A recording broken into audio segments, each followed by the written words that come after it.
Aloha everybody and welcome to part 6 of Pac-Man World for the PlayStation, and we are now going through the space level Far Out to find more jellyfish aliens with one eyeball who have electric thingamabobbers.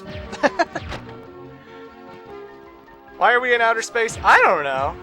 There just happens to be a portal that goes to outer space. What of it? You gonna fight about it, eh? In this particular level, Far Out, you will find both the Pac Friend as well as the key to unlock the cage that the Pac Friend is in, which I appreciate. You know, Pac-Man World's one of those games where I first played it, I was worried that it was going to do something where, like, the key was going to be in the third level and the cage would be in the second level, and since you can't play levels out of order, aside from, like, the worlds. Like, I could choose to play the space level before I finish the pirate level, but I can't go to the pirate boss before I go to pirate level 3, you know. I was worried when I first played this that it was going to be a situation where, like, oh man, I'm probably going to have to backtrack. I'm probably going to get a key in a third level and have to go all the way back to the second level just to unlock that friend. But luckily, that situation never really comes up ever, so you don't really have to worry about it at all. Thank God. So this is the level where you get the key and the friend, and now you know. I rather enjoy the music here. The music in this place is rather soothing. I don't know if I would say Pac-Man has like one of the greatest soundtracks of all time, but it does fit the environments and stuff rather well. There's always a lot of remixing of the original Pac-Man music, even Ms. Pac-Man music and whatnot. You'll always hear like interludes from the old arcade intermissions and stuff, and but they're arranged into its own full-blown song, which I think that's pretty cool, pretty fantastic. And now we're coming to one of the more annoying mazes in the whole entire game, ladies and gentlemen. Because, you know, ever since World 2, they've been introducing all of these obstacles along with the ghosts. So you're not just dodging the ghosts, you're dodging the obstacles. Well, guess what? This level has red lasers, it has green lasers, and although you can see where they come from because there is a hole in the wall where they're shooting from, and the lighting is kind of different. Like, you'll notice where the green lasers pop up, there is green lighting. So it goes to say that, you know, there's probably going to be a green laser popping up there somewhere. But it's hard to notice that when you're looking for Pac pellets and looking all over the screen and trying to look out for where the ghosts are and where the maze is going. And, like, the lighting, yeah, it's green here, but how close am I to it? And there's a yellow light.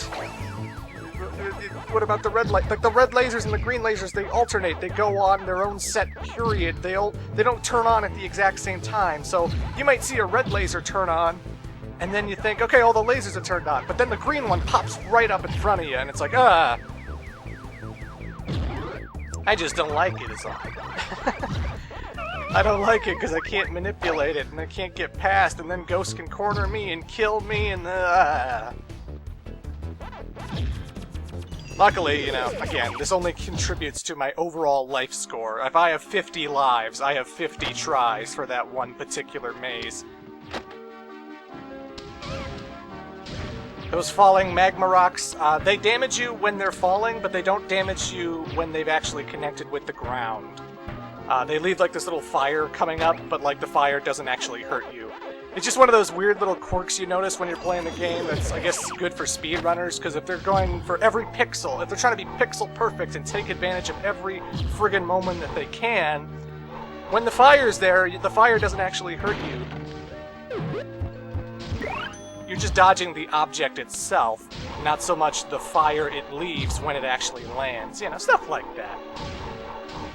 When it comes to this section, just use the elevator contraption to hover. The lasers always bounce off at the edges. And here is our third Pac friend, Professor Pac. And his key is pretty much right next to him. You flip the blue switch at the top, and then the blue switch at the bottom will pop open. And that's when you use that switch to get to the key. So it's actually pretty close to Professor Pac. Some people would... I don't know, some people might miss the fact that when you hit the blue switch, something happens down below, but I think this one's a pretty easy Pac friend to find.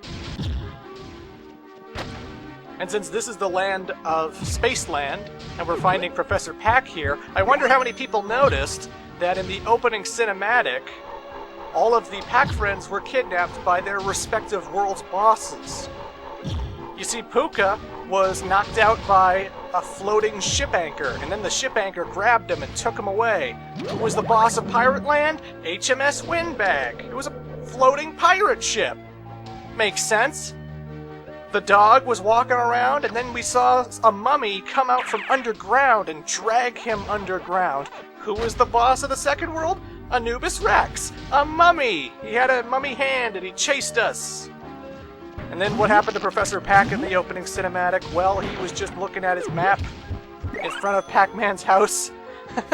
He was in front of Pac-Man's house, and he was confused where Pac-Man's house was. So he's not much of a professor, but he's just minding his own business, and then woo! Tractor beam! UFO abducts him, takes him away, makes him scream. And where are we? A place with UFOs.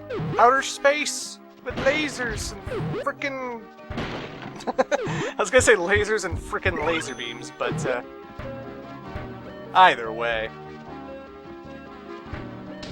As always, butt bouncing makes you go a lot higher, so if you feel like you can't make certain jumps, or if you don't want to grab the ledge and you just want to be faster about it, take advantage of those butt bounces. And up there is a treasure chest which has a free man, but the force field disappears so quickly that I don't really want to waste my time going for it. It feels like every time I get that free man, I then just lose it instantly because the force field's pretty damn quick about it. Besides, there's a free man right next to this area. If I just keep going right and go over here... Oh, there's a free man.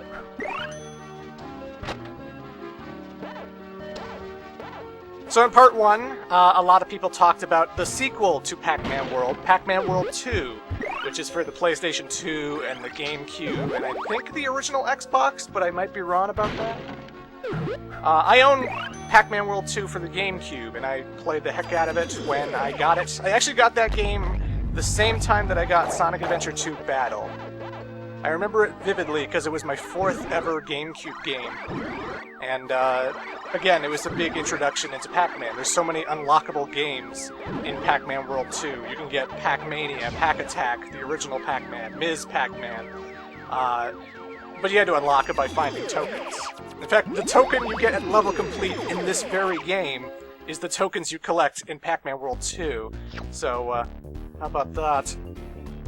But I saw like a lot of people really liked Pac-Man World 2, and that's cool. You know, I think it's a decent enough game, but if people have been asking me, are there any plans to do Pac-Man World 2? And I'm kind of in the same boat with the Fear Effects game that I am with this one, where I kind of prefer the original game a little bit more than the sequel. But I might consider doing the sequel one day. The sequel, again, it doesn't play exactly like Pac-Man World 1. You still rev roll, you still butt bounce, but what they did change was that it was a lot more 3D. You weren't going in this one camera facing one direction kind of levels. It was more behind the shoulder. You were following Pac-Man with the camera, and he was bouncing all over the place through like forests and skating down giant snow hills, and there was even one world where you're swimming most of the time. So Pac-Man World 2 feels bigger and expansive and different in that way. The thing about Pac-Man World 2, though, I always felt like a little bit of the level design was pretty sloppy after the third world, honestly. Whereas Pac-Man World, I've beaten all of this all over again in preparation for this LP. I recorded everything already. Everything's recorded. I'm just editing and commenting and letting the chips fall where they may. Whatever that means. And, I still like this game, you know? I still like the amusement park world. I still like the factory world. I still like the haunted mansion world that is the last level of this game. And I think all of that stuff is still handled pretty well. I still like all the boss fights. And Pac-Man World 2, I can't say the same thing. I feel like after you reach the volcano world, everything kind of takes a nosedive in quality with Pac-Man World 2. There's there's a lot of terrible rev roll jumps in Pac-Man World 2 where, like, they make you rev roll to something that Pac-Man might bounce off of, or he might not, or, like, he might just fly in the opposite direction because you didn't rev roll at the right angle, and I don't feel like rev roll jumps were handled at all better than they were in Pac-Man 1. I feel like they're a little sloppy. I think the underwater levels aren't really all that fun. I think that the last level, it has a maze-type level, and it also has a level where you're rollerblading down a boardwalk, and if you mistime your jumps at all, you pretty much fall into a pit and you die. And Pac-Man World 2 was bad, at least on the GameCube. I don't know about the PlayStation 2 version. But Pac-Man World 2 was the kind of game where, like, every time you died, it had to, like, reload and take you back to the checkpoint, whereas Pac-Man World 1 was pretty much instantaneous.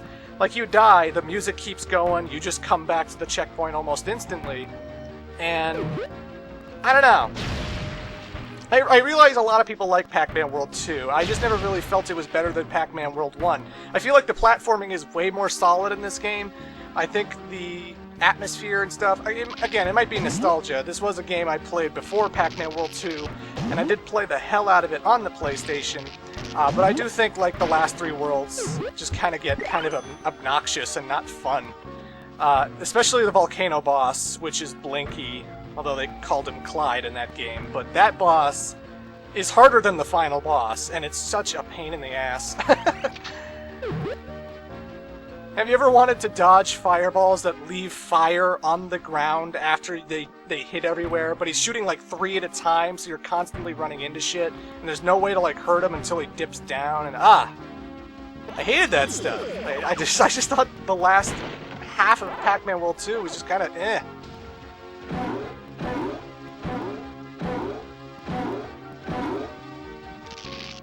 But that's just me. Feel free to discuss Pac-Man World 2. I might consider doing a playthrough of it one day, but there's so much I want to play after Pac-Man World. There's something that a lot of people have been wanting for a long, long time that's going to be next after Pac-Man World. Just saying, just saying. And all these other obscure non-Sonic, non-Mega Man games I want to play as well. So I don't know if I'll ever play Pac-Man World 2. I just wanted to put it out there that I prefer Pac-Man World 1 over Pac-Man World 2, although I do appreciate all the unlockable games, and I do appreciate the soundtrack of Pac-Man World 2, because a lot of the parts, like whether it's the first world or the forest world, I think a lot of the music in Part 2 is pretty memorable. Dare I say better than the music in Pac-Man World 1, despite my love of Tommy Tallarico and stuff, but, you know...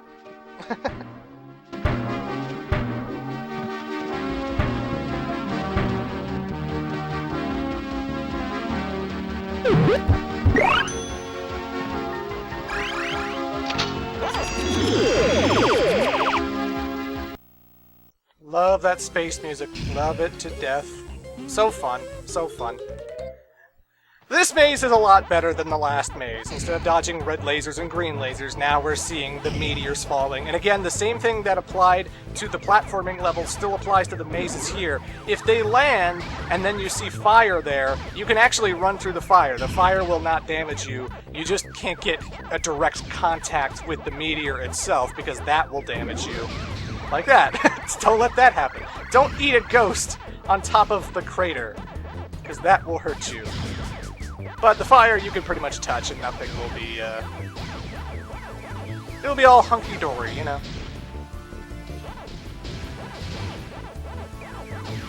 I just noticed, like, Inky, Blinky, Pinky, and Clyde have space helmets in this level. And I'm just thinking, like, why do they have space helmets? They're ghosts! I mean, I know ghosts could be eaten by Pac-Man, so that's kind of something they're trying to avoid, but I'm pretty sure ghosts can't die. Inky, Blinky, Pinky, and Clyde just go back to their box, and then they reform. Why would they need oxygen? I mean, I know they're all doing dress-up for each of the levels. Like, the pirate ghosts were dressed like pirates. They had pirate hats and stuff. And like you'll see in the future worlds, they're all dressed up to fit every other world too, but like, you don't need space helmets when you're in the space level. You're ghosts. You can breathe. You're just putting a glass container on your head for no reason. I demand realism in my Pac-Man video games, okay? I mean, shit. We got portals to outer space from Ghost Island. We got a yellow Pac guy who just keeps eating Pac pellets and he never seems to get full. I demand at least one consistent, logical, realistic thing in this series, goddammit! Otherwise, it's the worstest video game I've ever played in my life. But anywho, folks, that's the space level. Tune into part 7 when we take on the boss.